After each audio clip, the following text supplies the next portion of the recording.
설정하라입니다. 몰입에 들어가기 위해 생각을 한 곳에 집중하려면 명확한 목표가 있어야 한다. 사격을 할 때 목표면을 눈으로 겨누듯이 생각으로 그 목표를 겨누는 것이다. 따라서 먼저 자신이 해결하고자 하는 문제를 설정한다. 문제가 명확해야 집중하기가 쉽다. 문제를 설정할 때에는 해결이 되지 않은 문제들 중에서 중요하고 핵심이 되는 것을 택한다. 난이도는 높지만 대단히 중요해서 그것을 푸는 것이 의미가 있어야 한다. 그 문제가 절실하게 느껴질수록 유리하다. 또 해결해야 하는 기간을 미리 정해두는 것도 절실함을 자극하는 데 도움이 된다. 문제 해결을 목적으로 몰입을 시도할 경우에는 어떻게 하면 되는가 라는 물음보다는 왜 그렇게 되는가 하는 물음이 훨씬 더 절실한 감정을 불러일으킨다. 대체로 왜에 대한 답은 한 가지 원인으로 생각을 집중시켜서 수렴적인 사고를 유도하지만 어떻게에 대한 답은 여러 가지 가능성을 열어두어 집중을 분산시키는 발산적 사고를 유도하는 경향이 있기 때문이다. 따라서 몰입을 시도하는 초기에는 왜 라는 형식의 물음으로 문제를 선정하는 편이 좋다. 그리고 나서 몰입 상태에 들어간 다음에는 어떻게 라는 분산적 사고에 대해서 문제를 다루어도 몰입 상태를 유지하기가 어렵지 않다. 다음으로 몰입할 수 있는 환경의 확보가 필요하다. 몰입을 제대로 경험하기 위해서는 몰입을 하기 위한 기간이 적어도 일주일 이상은 되어야 된다. 따라서 본격적으로 몰입을 시도하려고 하는 사람은 일주일 이상 한 가지 문제에 집중할 수 있도록 주변 상황을 정리해두어야 한다. 몰입에 들어가는 과정이나 몰입 상태에 있을 때 다른 일을 하면 집중도가 현저하게 떨어지므로 해야 할 일을 모두 끝내둔다. 그리고 오해 소지가 없도록 가족이나 주변의 동료, 직장 상사에게 양해를 구한다. 일단 몰입 상태에 들어가면 옆에서 불러도 대답을 하지 못하는 일이 자주 발생한다. 이런 경우에 대처를 해두는 것이다. 그리고 다음으로 불필요한 외부 정보를 미리 차단해둘 것이 필요하다. 몰입 상태로 들어가기 위해서는 신문이나 텔레비전 시청 등 외부의 정보가 자신의 뇌에 입력되는 것을 가능하면 차단해야 한다. 특히 뉴스는 자극적인 사건을 다루기 때문에 몰입한 큰 방해가 된다. 마찬가지의 이유로 몰입을 시도하는 중에는 남들과 점심 식사를 같이 하는 것도 가급적 피하는 것이 좋다. 점심 식사를 하러 가거나 오는 도중에 혹은 식사 중에 나누는 단순한 잡담만으로도 문제에 대한 집중도가 현저히 떨어지기 때문이다. 몰입을 준비하는 기간에는 자신이 집중하려는 문제가 아닌 그 밖의 다른 어떤 주제에 대한 이야기도 집중도를 떨어뜨릴 수 있다는 점을 잊어서는 안 된다. 그리고 다음으로 중요한 것은 혼자만의 공간을 만들어두는 일이다. 몰입을 위해서는 직장이나 집에서 멀리 떨어진 한적한 장소를 택하는 것이 유리하며 반드시 조용하고 방해받지 않는 독방이라든가 혼자만의 공간이 있어야 한다. 방에 다른 사람이 한 명만 있어도 자신의 마음을 송두리째 한 가지 문제에 집중하는 데 방해가 된다. 상대의 말이나 행동 등의 반응을 보이기 위해 뇌의 일부를 대기 상태로 준비하고 있어야 되기 때문이다.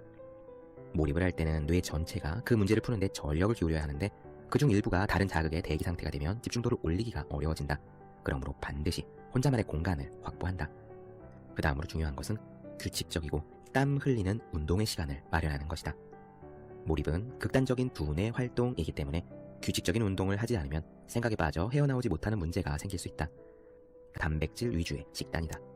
몰입 상태에서 연구를 하던 7년 동안 나는 의도적으로 육류 위주의 식단에 채소를 곁들여서 섭취했다. 첫째 날은 잡념을 털어내고 자세를 만든다.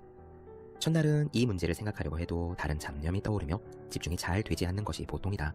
특히 마음이 산만한 상태라면 더욱 그렇다. 하지만 계속 노력한다.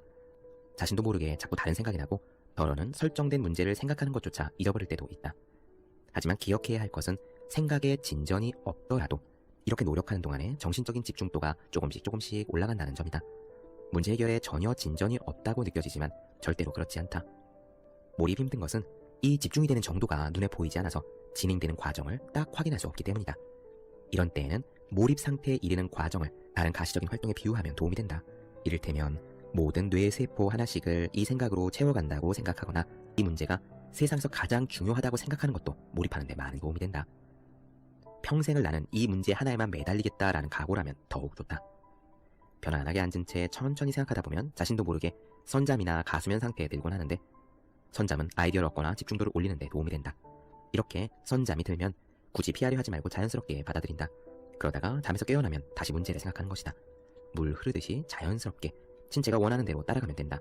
잠잘 시간이 아닌데 누워서 생각하면 깊은 잠이 들어 몸이 들어지고 컨디션이 금세 나빠진다. 또 생각하다가 기억하고 싶은 아이디어나 문제 해결에 관련되어 도움이 될 만한 사실이 떠오르면 즉시 노트에 기록하는 것이 좋다. PC를 켜고 유튜브를 틀어서 작업할 때 배경음악으로 깔아놓는 모차르트 피아노 소나타 연속 듣기, 그걸 재생해 놓고요. 손에는 샤프와 빨간 펜을 쥐고 몸을 책상에 바짝 앞으로 기울여서 일부러 눈을 부릅뜨고 책을 여기저기 빠르게 넘겨가며 메모를 합니다. 이렇게 스스로 일부러 나의 속도를 높이려고 하면은요, 몰입도가 올라가는 게 느껴져요. 그리고 느껴지면서 아, 재밌네 라는 생각이 조금씩 꼬물꼬물 들기 시작합니다. 바로 방금 전, 그리고 지금도 느끼고 있는데요. 여러분들께서도 일을 하실 때, 공부를 하실 때 꼭 이렇게 해보시기 바랍니다. 일부러 자기 자신의 가속 페달, 악셀에다를 확 밟는 것. 몰입도가 올라가면 나타나는 현상 2가지, 생산성이 높아지고 재미가 생긴다라는 것은요, 확실합니다. 그럼 몰입도를 손쉽게 올리는 방법에 대한 오늘 이야기 시작해보도록 하죠. 동안 올리면 공부 자체는 힘들지 않고 오히려 재미있게 할 수 있지. 그러니까 힘들더라도 꾹 참고 1시간 정도 엉덩이를 책상 앞에서 떼지 말고 대신 아주 쉬운 공부부터 시작해 보렴. 처음에는 아이가 짜증을 내기도 하고 힘들어하는 기색이 역력히 나타났다. 지금은 몰입도가 어느 정도 올라가기 때문에 상대적으로 공부하기가 쉬운 거야 라고 일러주었다. 이처럼 아이에게 몰입도의 원리를 이해시키면 아이는 공부 자체가 재미없는 게 아니라 몰입도가 낮은 상태에서 높은 몰입도를 요구하는 공부를 할 때 힘이 들고 재미가 없다는 것을 이해하게 된다. 공부나 업무는 몰입도만 올리면 힘을 들이지 않고도 충분히 할 수 있다. 대개 학습에 대한 몰입도를 올리기 위해서는 워밍업을 하듯이 아주 쉬운 것부터 시작해서 대략 30분에서 1시간 정도를 견디면 된다. 이때 몰입도를 올리기 위해서는 어느 정도 절대적으로 힘든 시간을 버텨야 한다는 사실을 인식해야 한다. 즉, 자신의 기량을 올리기 위해 바동거릴 때 비로소 몰입도가 올라가는 것이다. 직장인이나 학생들이 흔히 월요병이라는 것을 앓는데 그것 어느 장소에 있든 자신의 일에 대한 생각의 끈을 놓지 않는 것이다.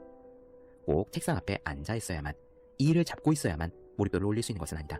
그냥 일에 대한 생각의 끈을 살살 놓지 않는 것이다. 그러다 보면 일과 관련된 장기 기억이 활성화되어서 의식 근처로 올라오게 된다.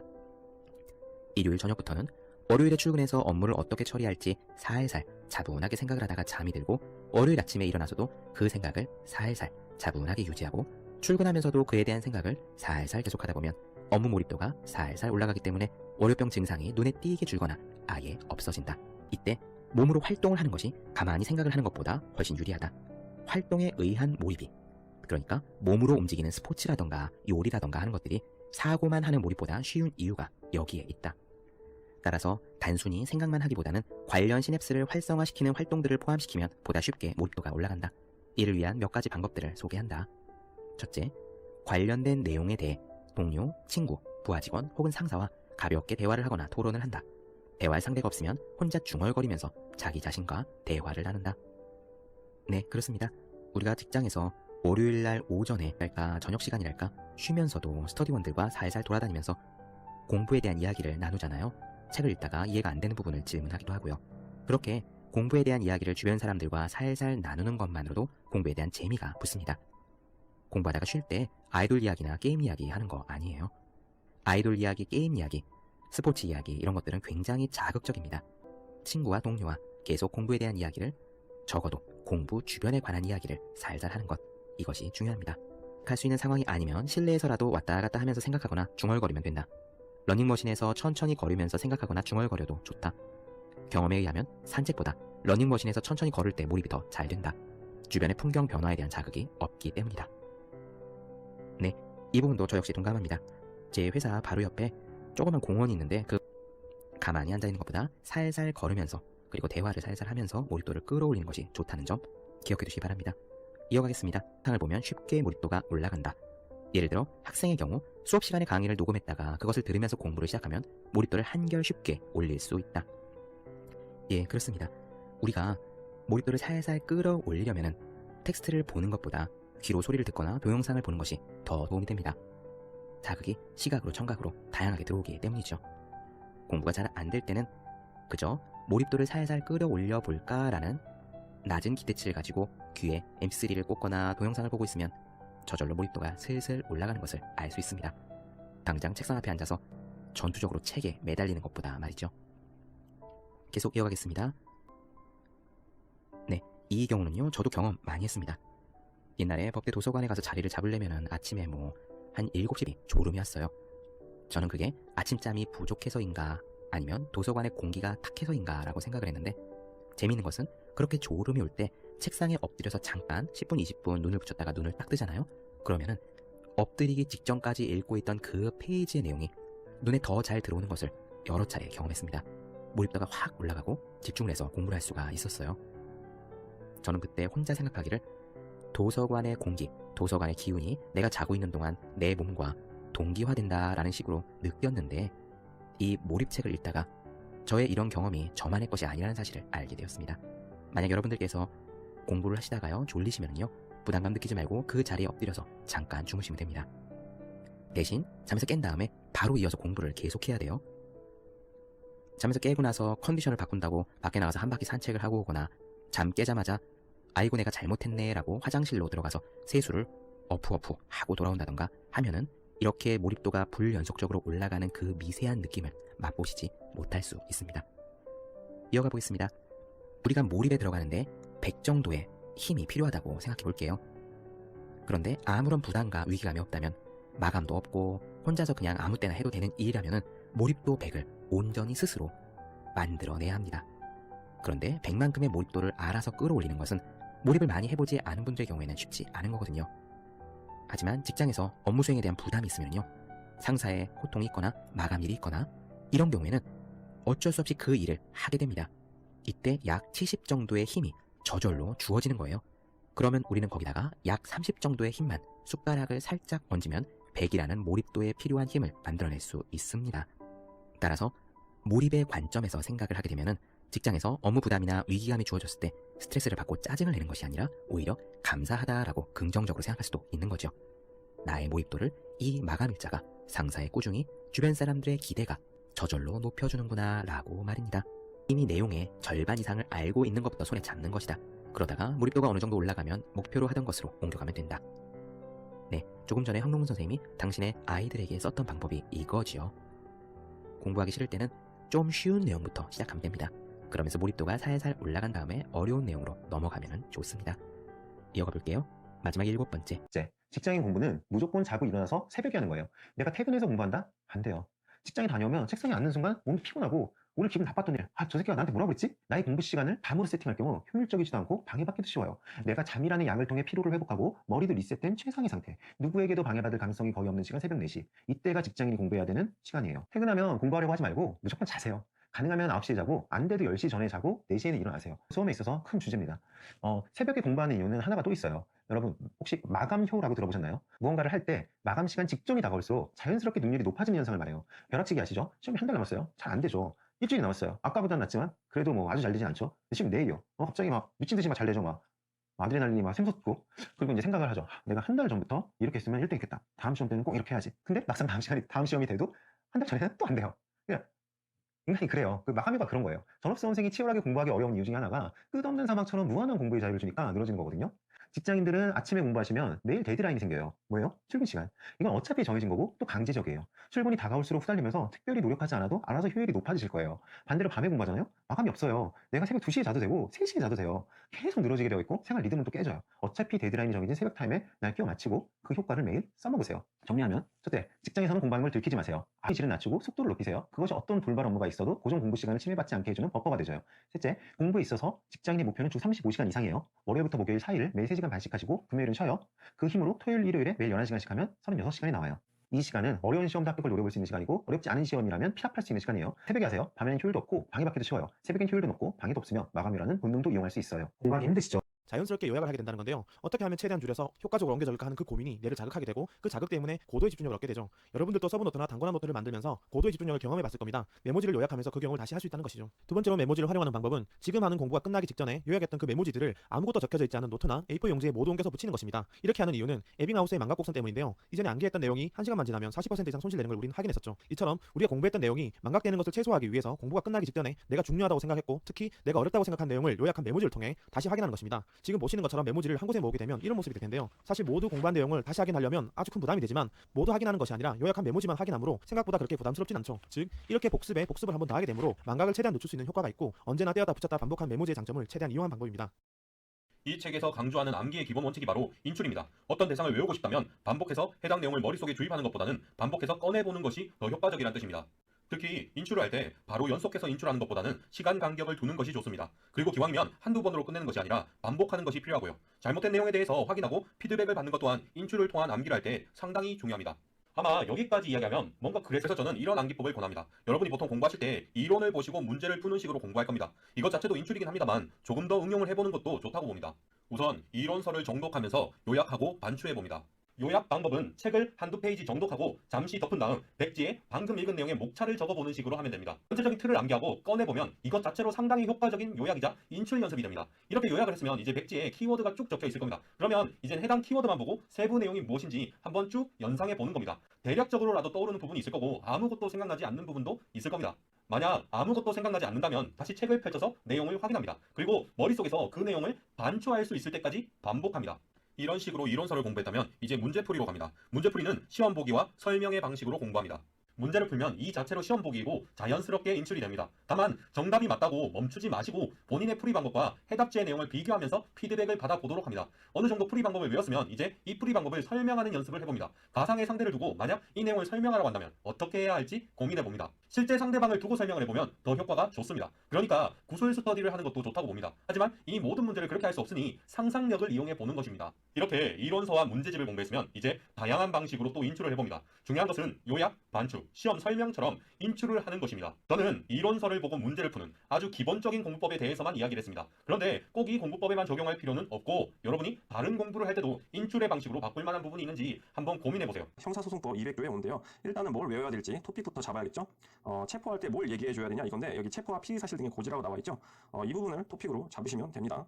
저는 토픽이 오렌지 색깔이니까 이걸로 해서 원래는 토픽으로 언더라인만 하면 되는데 이게 설정이 좀 애매해서 이렇게 해놓을게요. 토픽을 이렇게 잡으시면 돼요. 체포와 피의사실 등의 고지. 그럼 요거 할 때 뭘 말해줘야 되는구나 라는 주소가 잡히죠. 서랍이 생긴 거예요.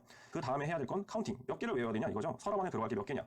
여기 검사 또는 사법경찰관은 피해자를 체포하는 경우에는 피의사실의 요지 하나, 체포의 이유 2개, 그다음에 변호인을 선임할 수 있음 3개, 그다음에 변명할 기회. 총 4가지를 해야 되는 거죠. 4개를 해야 되는구나 라는 거를 체크하시고 이런 데다 뭐 번호 이런 거 붙여놓으셔도 돼요. 여기선 따로 안 쓸 건데 1번, 뭐 2번, 3번, 4번 번호 붙여놓으셔도 됩니다. 저도 번호 붙여놓을 때 많아요. 그다음에 이제 키워드를 잡으시면 돼요. 외울 때 이걸 쭉 다 외우는 게 아니라 내가 요거 외워놓으면 나머지 거 쓸 수 있겠다 싶은 키워드를 잡으시는 건데 이게 피의사실, 그다음에 체포, 그다음에 변호인, 그다음에 변명 이렇게 키워드를 잡아가시면 됩니다. 뭐 피해사실이라는 거는 여러분들이 형사소송법을 안 하면 이게 좀 어려울 수 있는데 그냥 범죄사실이라고 생각하시면 돼요. 그냥 범죄사실, 피해사실, 그다음에 체포, 변호인, 변명 이렇게 키워드를 잡으시면 되고요. 요것들을 외워놓으면 나중에 변호인을 선임하는 거겠죠. 뭐 이렇게 말이 떠오를 수 있는 거예요. 변명할 기회를 주는 거고 변명을 선임하거나 이러진 않을 거 아니에요. 이런 키워드를 잡으시고 그 다음에 이제 플로우를 만드시는 거예요. 여기서 외울 때는 우리가 뭐 영화나 드라마 같은 거 볼 때 경찰관이 범인을 잡는 모습 같은 거 쉽게 상상할 수 있죠. 그럴 때 마음속으로 그 그림을 한번 그려보는 거예요. 이미지를 하는 거죠. 내 안에서 한 편의 드라마가 나온다 이렇게 생각을 하시면 돼요. 범인을 딱 잡았을 때 범죄 사실 네가 뭔 죄를 저질렀고 너는 왜 잡혀가고 그다음에 너는 변호인을 선임할 수 있고 그다음에 변명할 거 있으면 해봐라. 이렇게 하는 거죠. 이것들 여러분들이 떠올리시면 되는 거고요. 그래서 이 플로우 아까 제가 분리한 걸로 하면은 라이프죠. 우리의 생활관계 경험칙상으로 할 수 있는 이 플로우를 한번 마음속으로 만드신 다음에 이미지를 하시는 거예요. 그다음에 이제 그룹핑을 하시면 됩니다. 그룹핑 어떻게 나누면 되냐면요. 여기서 한번 나누시면 돼요.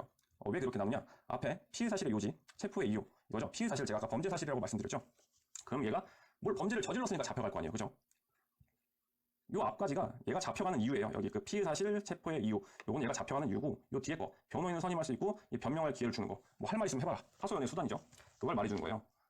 너는 자 앞에 거 잡혀가는 거 너가 무슨 범죄를 저질렀으니까 잡혀가는 거고 체포의 이유는 우리가 범죄를 저질렀다고 해서 항상 다 체포되는 건 아니에요. 가벼운 뭐 경범죄 같은 걸 저질렀다고 해서 체포가 되고 이런 건 아니거든요. 그래서 근데도 불구하고 너가 체포가 된다면 그 무슨 체포의 이유가 있다라는 걸 말을 해줘야 돼요. 이것도 뭐 법리적으로 풀면 더 얘기해드릴 게 많은데 그냥 간단히만 설명드릴게요. 그냥 너가 왜 잡혀가는지, 그러니까 너가 뭘 했고 너가 왜 잡혀가는지는 그룹 요걸 말해주고 그 다음에 하소연. 너는 변호인을 선임할 수도 있고 아니면 네가 변명할 수도 있다. 뭐 이렇게 외우시면 됩니다. 이거를 뭐 굳이 두 문자 따가지고 빈면 외우실 수 있을지 몰라도 두 문자로 외워야 될 게 100가지가 된다. 이러면 환장하죠. 그래서 모든 걸 두 문자 처리하는 건 좋지 않고 이런 것들 이런 플로우를 만들어서 이렇게 외우시면 됩니다. 그래서 피의사실 체포, 잡혀가는 거 피의사실 체포, 그 다음에 뭔가 변명할 거 하소연거리, 변호인, 그 다음에 변명할 기회, 변호인, 변명 이렇게 외워놓으시면 여러분들이 쉽게 외우실 수 있을 겁니다. 아마 지금 이제 말하실 수 있을 거예요. 피의사실의 요지, 체포의 이유, 변호인을 선임할 수 있고 변명할 기회 이렇게 뭐 변변 같은 건 변 하나만 떠올려도 뭐 기억이 나겠죠. 똑같은 변이니까 이렇게 암기를 하시면 됩니다. 하나는 순환에 대한 부분이고 또 하나는 이 암기에 대한 부분이에요. 이 순환이라는 거 돌리는 거 그렇죠? 회독이 많아야 돼요. 수십 번 봐야 사실상 공부 잘할 수가 있는데 지금 여러분이 어떻게 지금 하고 있냐면 그건 여러분의 잘못이 아니라 어떻게 보면 책들의 잘못이기도 한데요. 이렇게 순환하고 있어요. 이렇게 가가지고요.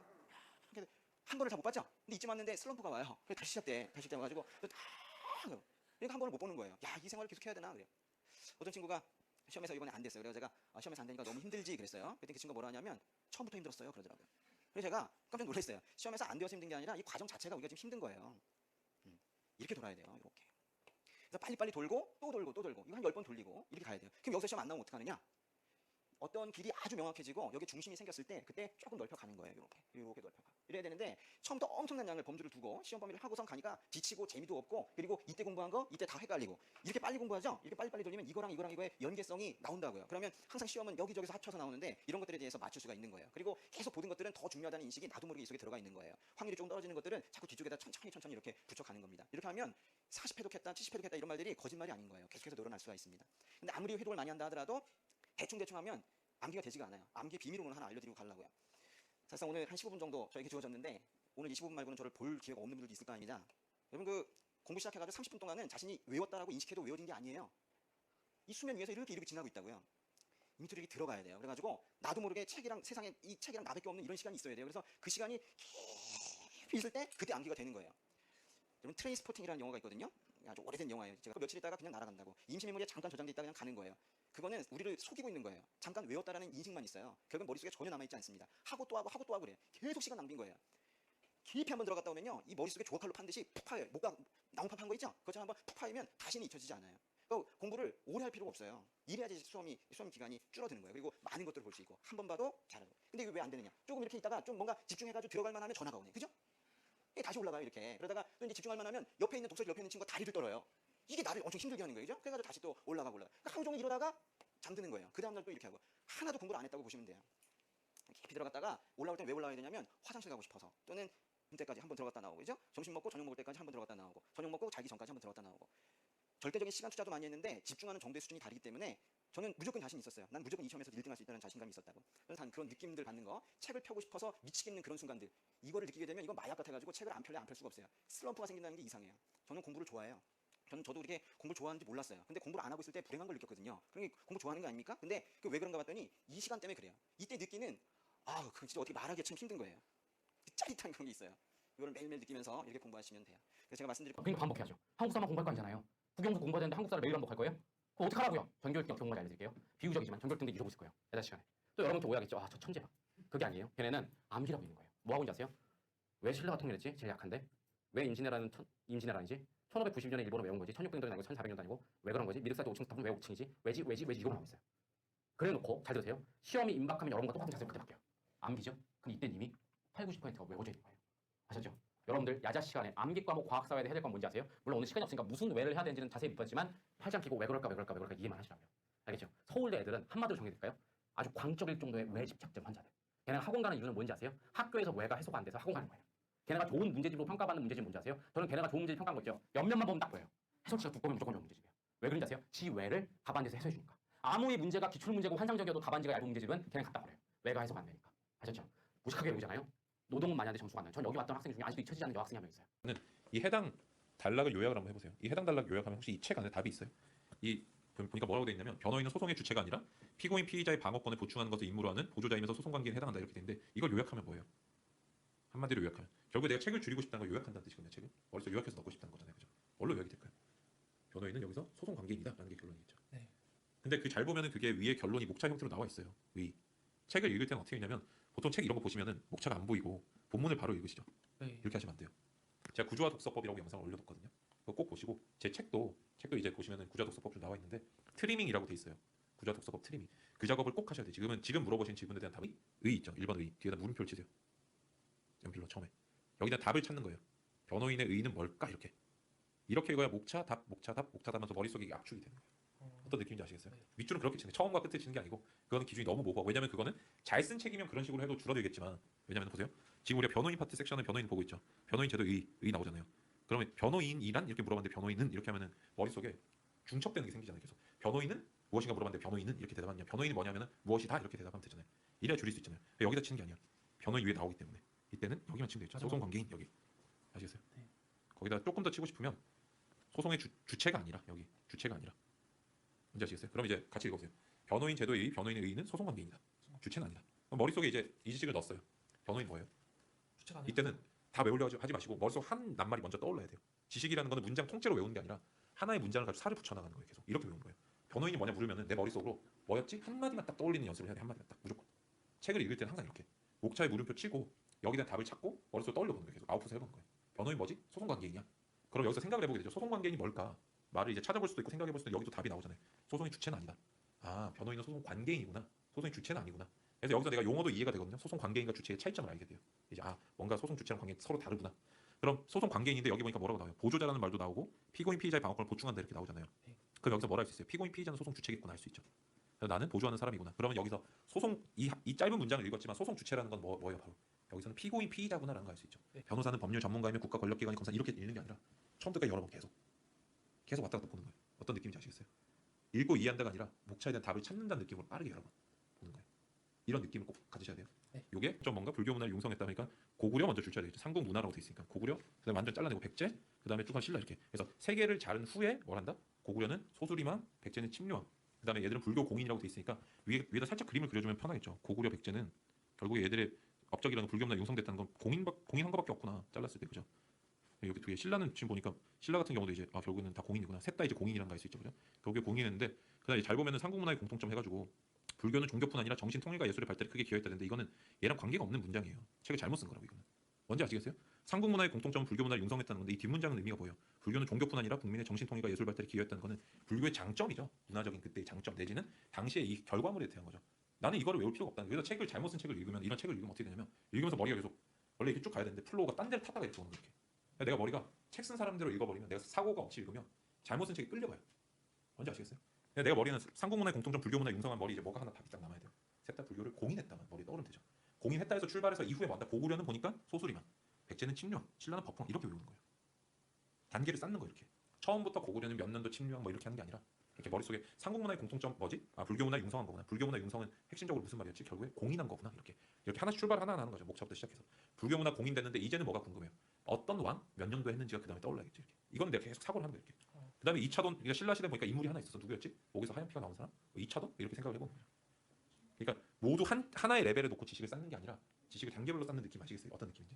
이게 감이 딱 오면 제일 좋아요. 이게 오늘 사실 가장 많이 배워갈 수 있는 스킬이에요. 이게 이런 게 이제 조금 문제인 거예요. 이런 게 지식이 붙을 수 있는 뿌리나 가지가 튼튼하지 않다는 거예요. 저는 방금 이렇게 쓱 넘겨서 봤잖아요. 저는 이제 습관이 돼 있기 때문에 생각을 하면서 읽는데 어떤 생각을 하면서 이것을 보여드릴게요.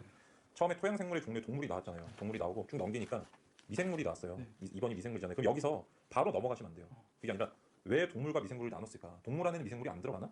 근데 읽어보니까 여기는 이제 동물하고 미생물은 어떻게 구별되나? 이거를 내가 차이점을 인식하면서 읽어야 돼요. 왜냐면은 그 특성에 맞게 책이 써 있을 거기 때문에. 그래서 제가 읽으면 보세요. 미생물이라는 건 이제 작을 미자잖아요. 그래서 작다는 거고 그러면 여기 동물은 여기는 미생물이 아닌 동물을 얘기하나 보다. 이제 추론을 하면서 읽을 수가 있겠죠. 그러면은 느낌이 보세요. 머릿속에 어떻게 짜냐면은 동물 안에 큰 거, 작은 거.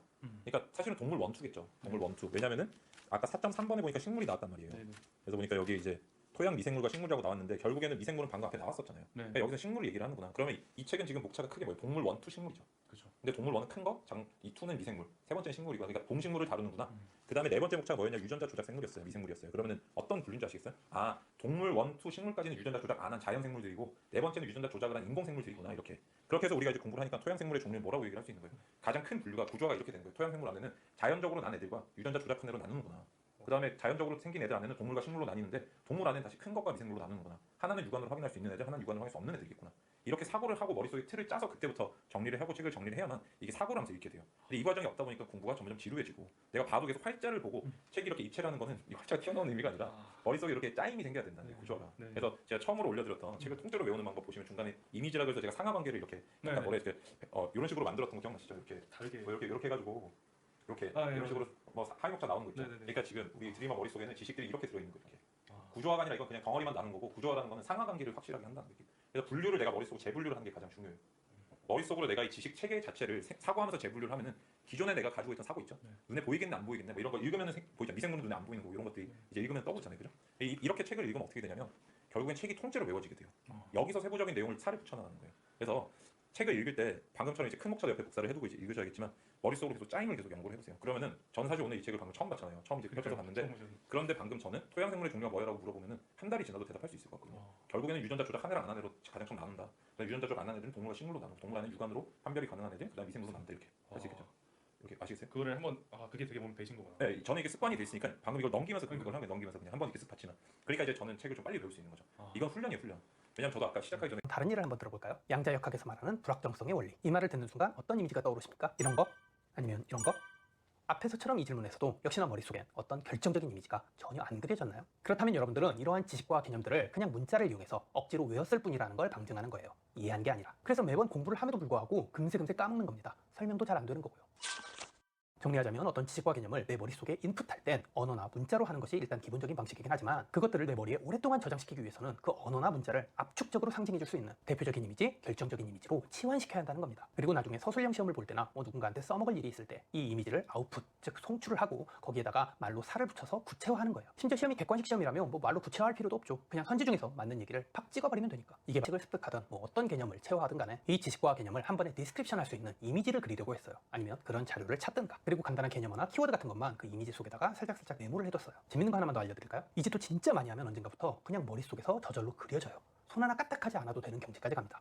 문자로 공부한 내용이라 하더라도 그걸 자기 나름대로 한 방에 상징할 수 있는 이미지로 구축해서 이 운우에다가 잘 쟁여놔야 한다는 거예요. 글이나 문장으로 너절하게 쓰는 게 아니라요. 그거 진짜 금방 까먹어. 집중을 하는데 이상적인 환경이라는 사실을 깨닫다. 그는 블로그에 올린 글에서 나를 방해하는 대상이 없이 한 자리에 갇혀 있으면 그때는 생각밖에는 할 것이 없다 라고 적었다. 이러한 깨달음을 얻은 후 그는 불과 2주 뒤에 마감을 짓겠다는 원고 출판 계약을 맺었다.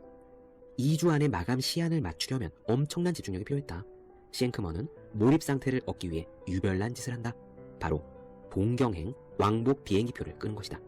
그는 일본으로 날아가는 내내 비행기 안에서 글을 썼고 일본에 도착해서는 비즈니스 클래스 라운지에 앉아 에스프레소를 마신 다음에 다시 돌아오는 비행기에서 글을 썼다. 그 결과 미국을 떠난 지 30시간 만에 완성된 원고 초고를 가지고 돌아올 수 있었다. 그는 비행기표를 사는데 $4,000가 들었지만 충분한 가치가 있었다라고 이야기했다. 이 모든 사례에서 몰입을 가능케 한 요소는 단지 환경의 변화나 고요한 장소에 대한 탐색만이 아니다. 주된 요소는 당면한 과제에 대단히 진지하게 헌신하는 마음가짐이다. 글에 집중하려고 특이한 장소로 가거나 단지 생각하려고 일주일을 비우거나 중요한 발명을 위해 호텔방에 갇히는 것과 같은 제스처는 딥워크의 목표를 격상시켜서 필요한 정신력을 얻는 데 도움을 준다.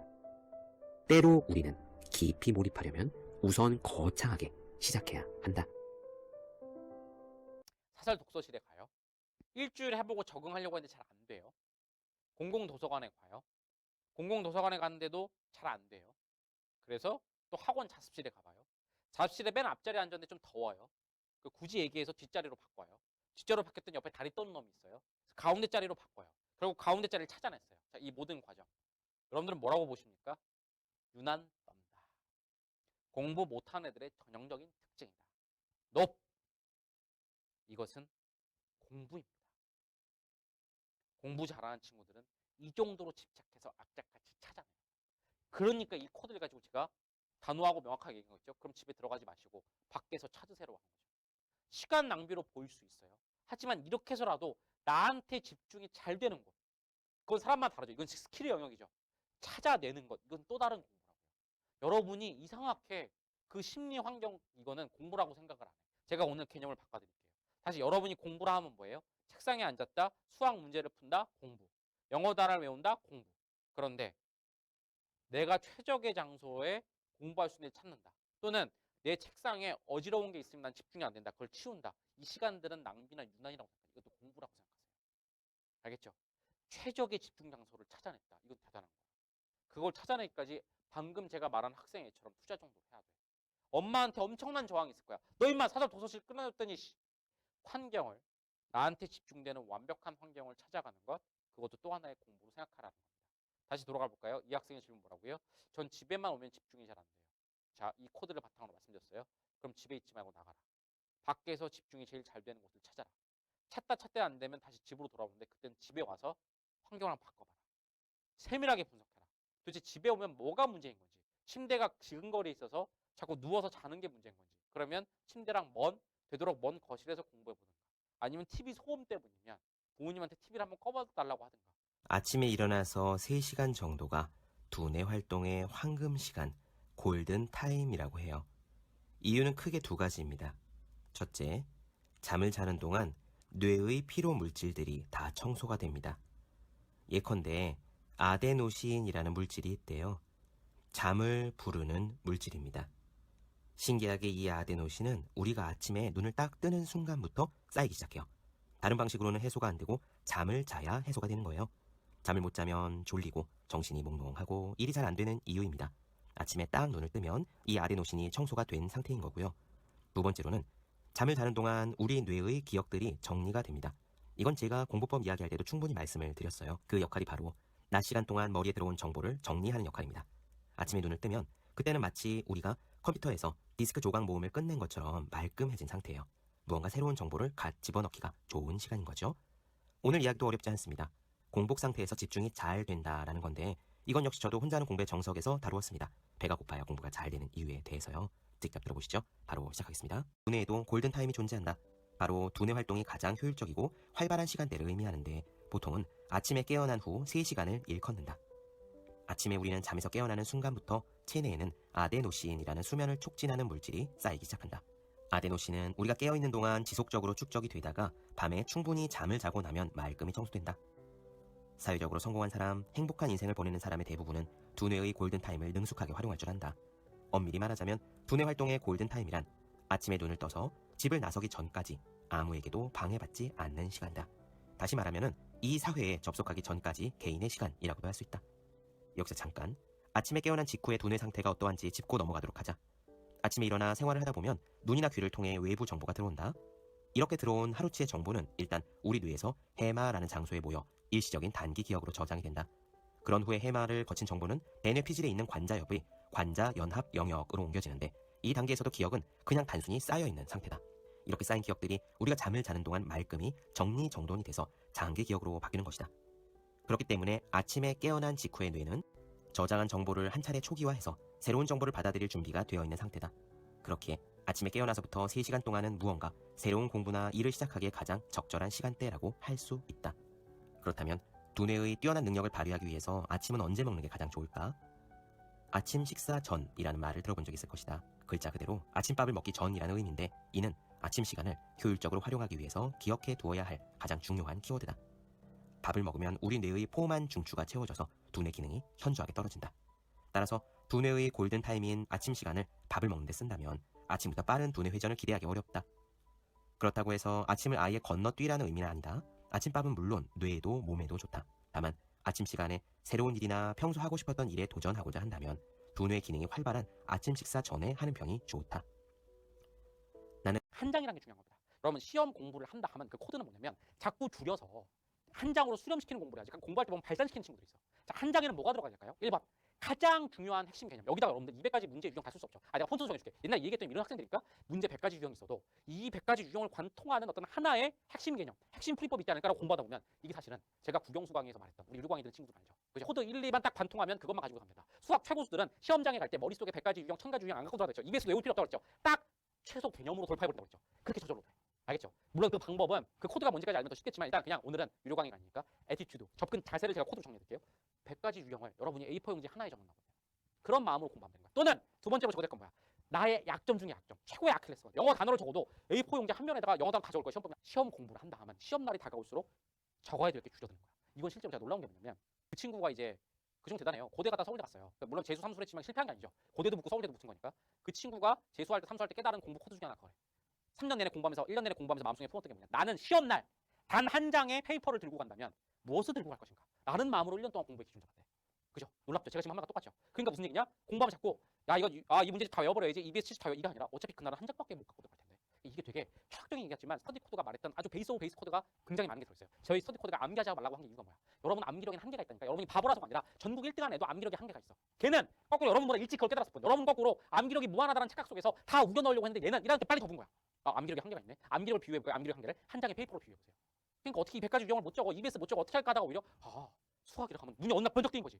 이게 괜히 교과서가 중요한 게 아니구나. 마찬가지예요. 예시는 그래도 암기 아닌 거 아는데 여러분 머릿속에 500페이지 너무 복잡해. 그죠? 그러니까 만약 딱 A4 용지 12포인트 한 편만 적어갈 수 있다고 한다면 뭘 적어갈 것인가라는 그런 접근법을 공부하다 보면 여러분 제대로 준비할 수 있는 겁니다. 이 친구의 질문을 통해서 제가 아주 거대한 공부 코드를 하나 알려준 거예요. 정말 한 페이지만 갖고 간다는 방법. 그러다 보면 저절로 정말 이 과목의 필수가 뭐냐, 이 단원의 필수가 뭐냐, 필수에 집중하게 되고 끊임없이 나의 정말 취약점이 뭔지 생각했는데 이게 놀랍게도 그죠? 다른 영상에서 말했던 메타인지인 거죠. 공부를 하면서 끊임없이 나를 평가하는 거야. 내가 부족한 게 뭐가, 여러분 메타인지 정리해서 많이 들었던 거죠. 놀랍게도 연결되죠. 내가 끊임없이 부족한 게 뭐가, 아는 것이 무엇인가. 아는 것은 제껴놓고 부족한 걸 여기 적어가는 느낌이지. 그죠? 뭐죠?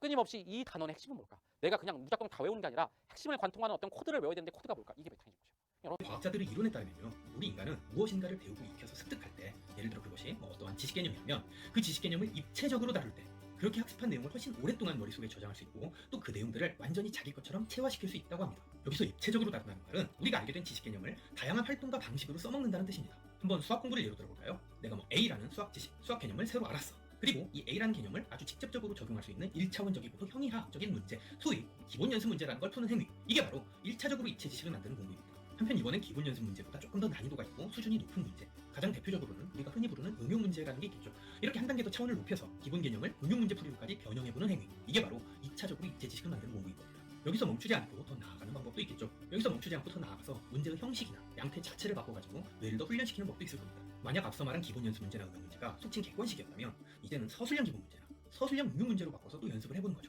이렇게 되면 이러한 행위는 3차적으로 입체 지식을 만드는 공부가 되는 겁니다. 만약 여기에다가 자신이 알고 있는 그 A라는 개념을 누군가한테 말로 설명을 하고 강연을 해주는 것 같은 연습까지 한다? 이른바 강의 시뮬레이션 공부법이죠. 이렇게 실질적인 체험까지 덧붙여버리면 4차적으로 입체 지식을 만들어내는 셈입니다. 지식을 입체적으로 다룬다는 이 메커니즘이 이제 조금 이해가 되시나요? 이 굴리고 저리 굴리고 해서 지식의 볼륨과 퀄리티를 높이는 겁니다. 그 개념과 원리만 지나칠 정도로 계속 보는 것은 한편으로는 죽은 지식들을 의미 없이 반복해서 매만지는 행위. 정말 무의미한 짓이라는 것도 여러분들은 명심해야 돼요. 한번 생각해보세요. 개념과 원리는 존재 의의상 종국적으로 활용되기 위해서 보완된 지식들이에요. 개념과 원리라는 것은 그 자체만 놓고 보면 고정되고 정형화되고 정적인 지식에 불과하다는 의미죠. 그래서 메타인지 능력이 높은 학생들, 공부를 잘하는 학생들, 우등생들, 교활한 엘리트들, 이 얘네들은 자신들이 배웠던 개념과 원리들이 어떻게 응용되고 확장 적용될 수 있는지를 궁금해하지 괜히 불안한 마음에 봤던 기초를 또 보고 그렇게 하지 않아요. 어차피 심화 응용 문제들을 풀 수 있다는 걸 스스로 체감해버리면 본인의 기초 실력이 잘 갖춰졌다는 것까지 어느 정도는 방증하는 거니까요. 죽은 지식들을 애지중지하는 거, 그건 멍청한 애들이 하는 거예요. 멍청한 공부법이죠. 과감해져야 합니다. 기본 개념과 원리만 주구장창 공부하지 마세요. 서로 그렇게 얘기하는 강사나 그런 걸 강조하는 선생이 있다. 현혹되기에는 여러분들이 문제인데 처음부터 나는 반복 안 할 거야. 이 한 문제는 오늘 버리고 보고 그냥 누가 찢어갈 거야 라고 마음을 먹어야 이 과목의 본질이 뭘까? 이 한 문제에서 내가 얻어낼 수 있는 거 다 얻어냈을까라고 집중해서 공부하지. 처음부터 그냥 이 엑스웨이더 공부법이 너무 대중화돼서 어차피 난 반복해서 볼 거니까 어차피 EBS 문제 10번 볼 거야. 이러니까 집중력도 틀어지고 그죠? 비효율적인 무식한 시간 낭비가 계속되는 거예요. 알겠죠? 그래서 저는 엑스회도 본질을 모를 거면 왜 하는지 모를 거면 전 추천하지 않아요. 이거 완전 진짜 유튜브에 있는 유튜브가 아니죠. 수적으로 문제가 있다. 그렇게 접근하면 계속 비효율적이고 낭비적이다. 그러다 어느 날 코드를 깨달으면 다행인데 깨달았기 때문에 니는 추사인권 돼서 자꾸 하라고 후배들한테 얘기하는데 그거 깨달지 못하고 깨달은 것까지 너무 비효율적이고 못 참아서 나가 떨어지는 못할 거야. 두 번째는 왜 그렇게 X 회독을 하는지를 알아야 된다. 코드를 깨닫기 위함이다. 코드를 깨달았으면 그다음에 X 회독 필요 없다. 원리자 넘치를 끝나니까. 그럼 뭐다? 에빙하우스의 망각성. 그놈의 지루하고 반복되는 공부를 안 하고 공부는 훨씬 효율적이고 재밌게 된다. 이것이 추사인권들의 X 회독을 통해서 얻은 풀 스토리 메커니즘입니다. 이렇게 말씀을 드릴게요. 그래서 좀 거칠게는 X 회독 엿먹어라 말씀드렸고 왜 엿먹어야 되는지 말씀을 드렸으니까